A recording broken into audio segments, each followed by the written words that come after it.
Hi guys! First time ko nga ulit mag-try ng hot pot after pandemic. Na-enjoy nga namin ni Kelvin. We were literally raving afterward. Parang kakalabas lang namin ng sinehan o kakatapos lang ng exam. Tingnan nyo naman yan. Nakikita ko lang dati sa mga vlogger. Papaikutin yung meat sa chopsticks, dip sa soup, then sa sauce.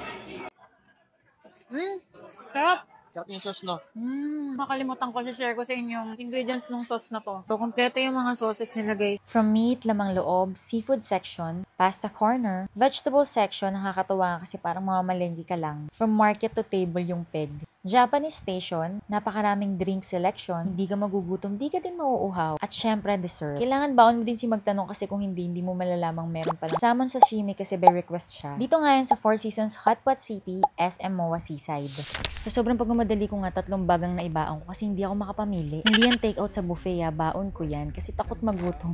Healthy kasing snack to. Nuts and seeds and dates. Kaya kung interested kayo, share ko yung link dyan sa comment section. Wala naman ako pinagmamalaki dyan. Yung cystic pimple ko lang na matutuyo na dahil sa ginagamit kong LED light. Mamaya makikita nyo sa dulo ng video na to. Medyo late na kaming dumating, galing pa kasi kaming Laguna. Buti nauna na yung mga in-laws ko kaya nakapwesto na kami. Medyo maulan din kaya nga sakto sa hot pot. It's clean, spacious, and feels modern. Generally a nice buffet setting. But heads up, kahit ibang resto sa same building, minsan may broken aircon dito. I know you're excited guys, kaya buffet tour na tayo. They have pasta corner, 3 pastas only, choose from marinara, carbonara, and pesto. Meron din silang teppanyaki station. It's not a table-side cooking show. Just choose pork or chicken and give your table number. Then you're free to dig in and while they prep and serve it. Then they have this fresh dumpling corner. Crew-made dumplings on the spot, bite-sized bundles of joy. May fresh chicken dumplings, fresh fish balls, shark's fin dumpling, kuchay, Shanghai wonton, Shanghai gyoza, at marami pang iba. In this corner, they have colorful noodles and dim sum. O diba eye candy talaga, iba't ibang kulay. Ayan, kung mahilig ka sa noodles, meron silang hofan, squid ink flat noodles, sotang at iba pa. Bukod nga sa mga fresh dumplings, ito pa, beef curry, Beijing meat, and many more. On this side, meron din silang mga pika-pika. Nachos, pwede mo lagyan ng onion, cucumbers, tomatoes, at syempre meron din silang dip, chili con carne, and cheese sauce. Ayan, mainit-init pa. At meron ding okonomiyaki. On this corner, they offer a variety of balls. Fish, pork, crab, chicken, vegetable, etc. Perfect for your hot pot fix. Just next to it, simple buttery breads for when you need a break from the broth. I spotted a few slices of pizza. Anong oras na din kasi? Over here, mushroom central, white fungus, black fungus, bodan, and more. Bonus fact, white fungus is good for skin radiance, black fungus helps circulation, shiitake supports immunity, healthy, and yummy. Meron din silang water chestnut. Kumuha ko pero di ko natikman. Comment down below anong lasa nito. Then, we have the big veggie corner. All the fresh greens you need. Meron ding mga pampaasim, sampalo, kamyat. Ito hindi ko kilala, watercress. May sweet corn para sa nilaga at iba pang soup broth. Kangkong, pechay at marami pang iba. Taiwan pechay or bok choy yung kinukuha namin kasi alam ko yun yung mahal sa grocery store. Choy. Meron yan sa mga masisipag na kapitbahay na magtanim eh. Wow! Japanese station with classic maki rolls, just enough to satisfy your sushi cravings. Tempura, California, Sakura, Futomaki. Ito kulay maanghang pero wala kasing name tag eh. Actually, marami pang iba sa kabilang side. Isa o dalawa lang yata yung natikman ko dito kasi nag-iiwas ako sa rice. Wala lang. Pickle lovers, achara or kimchi station plus salad. Balance para sa food trip. Of course, fruit station. Meron silang watermelon, papaya, at watermelon. Need a kick? Wasabi corner has got you. Syempre, ang pinakahihintay nating meat station. They slice 3 kinds for you at the meat station, direct to your table. Beef chak ay is our personal favorite. Order ka lang dyan. They even have lamang loob for the adventurous eaters. Pork liver, libro, tatalino ka dyan. Pork marinated and pork kidney. Beef tito, sinerch ko tuwalya din siya. Cow skin, pork liver, pork heart, chicken marinated, and chicken liver. Guys, Korean ko to nakikita eh. Shanghai pork ear roll. At syempre para sa mga seafood lovers dyan, they have this station for you. Meron silang squid, dory, different parts of salmon, flower squid, swahe, snapper fish fillet. Meron din sila nitong black mussels na tignan nyo naman, talaga namang sobrang in demand. At syempre, pag gutom ka na, anong gagawin mo? Kailangan meron ka nang makakain. Kaya meron sila nitong ready-to-eat station. Earlier, it was a different menu. But now, they've got beef omelette, stir-fry pechay, ginger chicken, 3-cup chicken, sauteed mixed vegetables, salt and pepper pork, and black paster na pansit. Buti na videohan ko pa. Earlier that day, meron sila mapo tofu at dongpuru pork. Also on deck, a few sausages and nori rolls. At mga kung anik-anik pa. Pork skin. Yan yung mga kinukuha ni Kelvin. Ganap kayo ng rice. Ayan yung kanilang mga rice. Fujian salted rice and plain rice. Kanilang drink station. Busy ang kanilang drink station, guys. And their drink station solid. 6 juices, coffee corner, canned drinks, and a zero sugar prebiotic soda. So, for the kids, sila mga candies.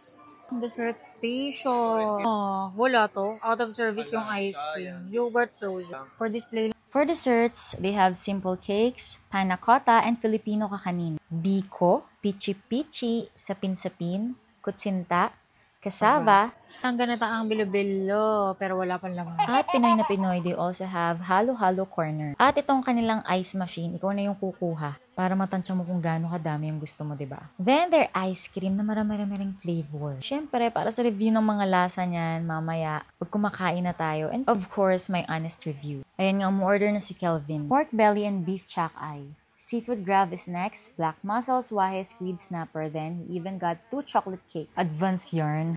Pero right decision pala siya, mamaya makikita nyo. Eto na nga, matapos kong i-video yung kanilang mga menu para lang sa inyo, kakain na kami sa wakas. Tinanay ko nga tong prebiotic soda, hindi ko nataipan, pero yung iba bet naman siya. At sa mga shy type dyan, huwag kayong mahiya dahil by request itong salmon sashimi. Kailangan natin kunin yung mga mahal para mabawi natin yung 1,000 plus na ibinayad ni Papa kada person. Eto nga, habang waiting kami na mailipat ng table ni Kelvin kasi medyo masikip, inuna ko muna syempre yung mga ready-to-eat food nila. Mostly Chinese dishes. Masarap naman yung mga lutong ulam nila. Medyo tough lang yung salt and pepper pork para sa akin. Kumuha din ako nitong kimchi and the dongpur pork had that chewy patatim vibe. Once they refilled, the menu rotated. Di nga ako nakakuha nung mapo tofu, pero okay lang. Gaya ng mga ibang ready-to-eat food, tinikman ko din lahat ng pasta. Parang menu sampler yan. Small portions lang talaga para mas sulit at matikman ko pa yung iba pang menu. From the teppanyaki station, kuya served pork only, no veggies, but it was tender and flavorful. Yung pansit at yung maki, so decent but not mind-blowing. They've got more than 4 broth choices. We went for sinigang and satay. Eto, binigyan din kami ni kuya ng tempura. At itong special sauce nila na egg yolk. Siyempre, nuluto na natin yung mga pinagkukuha natin. Vegetables, mushrooms, seaweeds, balls, at iba pa. Next yung tempura naman. Dipped it in the classic tensuyo sauce. Still crispy and was enjoyable, though not the best I've had. Still solid. I also eat salmon sashimi from time to time. The slices are on the smaller side but taste okay. Just not as rich or flavorful as some I've tried before. Ito pala yung special sauce na binigay nila. Meron niyang egg yolk. Pinahalo ko na nga kay Kelvin. And for the main event, first timer beef twirl. Twirl the thinly sliced beef. Swish it in your personalized broth. Then dunk it into your special dipping sauce. That's where the magic lies. It's all about the perfect combo. Broth plus sauce. Pure deliciousness. Sarap. Sarap. Sarap yung sauce, no? First time nga mag-trill kaya medyo kabado. Tinuruan ko pa nga si Kelvin. Yan. O diba, sobrang na-enjoy ko talaga to, hindi naman halata yun, no? Plus, sobrang lambot din nung kanilang beef chak-ay. Hindi na ako nagpa-order ng pork kasi sulit ka na dito sa beef. Plus, mababawi na natin yung binayad ni Papa. Sarap nung ginawa ko. Sauce ang galaw. Pesos.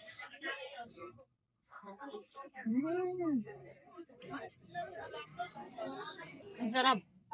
Pero ang init. O diba, paulit-ulit ko nga yung ginawa. Swirl, dunk, dip. Paalala nyo, tuturo ko mamaya sa inyo yung special sauce ko. Their broth base is mild, bland by design to let your sauce and veggies shine. Okay din para ikaw na yung bahala magtimpla, paasimin mo. You can load up on different mushrooms for added benefits at kung anong trip mong gawin. Ito. Kainin niya yung fungus, guys. Siyempre.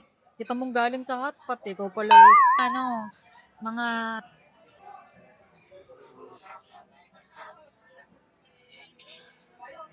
Gusto mo ba? Ayoko eh. Vlog ko na yung mga food doon. Papakita ko sa kanila. Bakit ah? Oo, kung gusto mo lang naman. Kung ayaw mo eh. Bahala ka. Ayaw, di ma! Weekday buffet rate is 1,028 pesos net. Weekends and holidays is 1,138 pesos net. VAT and service included. And yes, Four Seasons is indeed part of the Vikings group alongside Tongyang and New by Vikings. Ako ng mga different kinds of mushroom and fungus. Dito yung mga sauces nila guys ngayon. Titimpla ko ng sa akin. Ito na nga guys, tuturo ko na sa inyo yung ginawa kong sauce. Pinagalo-halo ko lang yung satay, garlic, spring onion, black pepper, peanut butter, hoisin, konting vinegar, and wow, nailed it! Charot lang pero masarap talaga, kaya try nyo. So if nahihirapan kayong mag-isip, eto, try nyo na itong 4 Seasons Special Mix. Ayoko pa nga rin tantanan itong beef choc ay dahil konti pa rin naman talaga yung nakakain ko. Pero yung last order namin, medyo naiba na yung quality. Konti na lang din yung marbling and hindi na ganun kaganda at di na ganun kalambot. Compare din sa mga naunang binigay nila, pero okay pa din. Try the black mussel, soft ocean fresh, mildly briny, really good. Snapper fish, a bit fishy for me. Drank their 0-calorie canned sodas and signature 4 Seasons drink. Not usually my thing, but we had to make every peso count. Heads up, buffet stations close strictly at 2:30 p.m. Even if you're still there, they'll remind you. Good thing Kelvin grabbed ice cream and 2 chocolate cakes earlier. Otherwise, mamimiss namin yung dessert. The ice cream flavors, the avocado tasted like real avocado. Not artificial. The white one, we weren't sure. Cream cheese vibe, still pretty good. Chocolate was smooth and not too sweet. Cakes were decent, fine for pairing with the ice cream, parang brownie a la mode. Try nyo. Syempre, for my honest review, honestly, the cooked food selection here is not massive. If you have been to their Cubao branch, nakita nga namin may roast beef and lechon. Wala sa MOA branch. Comment down below kung meron pa rin sa Cubao. Personal favorite on the meat selection is the beef choc ay, lalo na yung mga unang serving. Super lambot, basta tama yung luto nyo, mabilisan lang. The hot pot variety is on point. Broth options, veggies, seafood, dim sum, balls. Not to mention the drinks lineup is solid. And desserts, while simple, still taste good. Ice cream isn't gourmet, but hits the comfort spot. Overall, it's definitely worth trying. Sulit for the price. Lalo na kung yung mga mahal yung kinuha mo.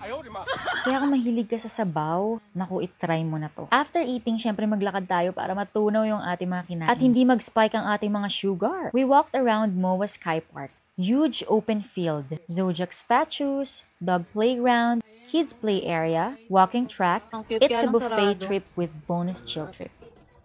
At uwian time na nga. Thank you talaga kay Papa dahil siya ang nanlibre sa amin. Sa uulitin na food trip, guys. Di ba masarap talaga lalo na pag libre? At nung patulog na nga kami, ito yung sinasabi kong secret, ba't natuyo agad yung aking cystic pimple at di na umusbong yung isa pang kasunod. Ginamit namin yung binili kong LED face mask sa Shopee. Gumaya na nga itong si Kelvin. Anong pogi mo dyan, Lord? Pagkaganyan, babe. So, di mo natatanggalin to. Huwag